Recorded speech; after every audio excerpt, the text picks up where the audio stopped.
The Galactic Council chamber fell silent as Admiral Vexithara's holographic form materialized before the assembled delegates. Her reptilian features were etched with exhaustion, 4 yellow eyes reflecting the desperation that had brought her here. "Honored representatives," she began, her voice carrying across the vast chamber. "The Zephyrian Empire advances on 3 fronts. Our combined fleets have fallen back to the Outer Rim. We need Earth's military." A collective murmur rippled through the chamber. Earth, the small blue planet that had consistently refused to join any galactic conflict for the past 2 centuries. The humans were known for their advanced technology and fierce warriors, but they remained stubbornly neutral in all affairs. Ambassador Mahin Rashid sat quietly in the human delegation section, her dark eyes studying the holographic battle reports floating above the chamber floor. Beside her, Captain Adam Chen of Earth's Diplomatic Corps leaned forward, his expression unreadable. "The answer remains the same," Adam said, his voice calm but firm. "Earth does not involve itself in galactic wars. We offer humanitarian aid, medical supplies, refugee assistance, but no military intervention." Admiral Vexithara's claws scraped against her podium. "Captain Chen, with respect, your people cannot remain neutral forever. The Zephyrians will not stop at our borders. They seek total galactic domination." Mahin finally spoke, her accent carrying traces of her Pakistani heritage. "Admiral, humanity learned long ago that becoming the galaxy's enforcer leads only to more conflicts.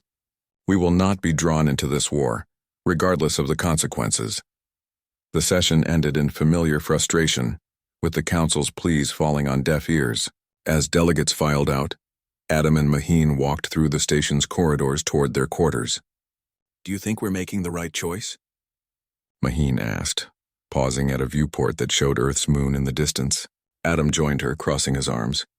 "My grandmother fought in the Sol System defense. She always said the worst thing humanity ever did was convince the galaxy we were warriors first and everything else second. Sometimes the right choice is the hardest one." 3 weeks later, everything changed. The emergency broadcast reached Earth at 0347 hours Greenwich Standard Time. Adam was pulled from sleep by his communicator's urgent chiming. Mahin's face appeared on his screen, her expression grave. "Adam, you need to see this now." Within minutes, they were in the Earth Defense Command Center, watching footage that made Adam's blood run cold. The Zephyrian Empire had launched a surprise attack on the Kepler colony, a peaceful research station inhabited entirely by human scientists and their families. The images showed families running through burning corridors, children crying as evacuation pods launched into space, and researchers dying while trying to protect their life's work. Over 12,000 humans, gone in a matter of hours. "They called it a demonstration," Mahin said, her voice tight with controlled fury, "to show Earth what happens to those who harbor galactic enemies." Adam stared at the screen, watching a young girl clutch a stuffed animal as debris fell around her escape pod. Something dark and ancient stirred in his chest, something humanity had tried to bury for 2 centuries. "Get me a direct line to the Galactic Council," he said quietly. "Adam, now, Mahin." 6 hours later, Adam stood alone before the emergency council session. Gone was the diplomatic uniform. Instead, he wore the black and silver of Earth's military command. His eyes, usually warm and diplomatic, had turned cold as space itself. "Honored delegates," he began, his voice carrying a weight that made several alien representatives shift uncomfortably. "For 200 years, Earth has maintained strict neutrality in galactic affairs. We believe that peace could only come through restraint and diplomacy." He paused, letting his gaze sweep across the chamber. "The Zephyrian Empire has shown us the folly of this belief. They murdered 12,000 innocent civilians to send a message. Very well, message received." The chamber was deadly silent. "Earth hereby withdraws from all non-aggression pacts with the Zephyrian Empire. As of this moment, humanity considers itself in a state of active warfare with Zephyrian forces and all who support them." Admiral Vexithara's 4 eyes widened. "Captain Chen, surely you don't mean—" "I mean exactly what I said." Adam's smile was sharp as a blade. "The Zephyrians wanted to see what happens when you threaten humanity's children. They're about to find out." From her position in the gallery, Mahin watched Adam with a mixture of pride and sorrow. She had seen the records, the classified files that detailed humanity's true military capabilities. The galaxy thought they knew what humans could do, based on their peaceful interactions over the past 2 centuries. They had no idea what was coming.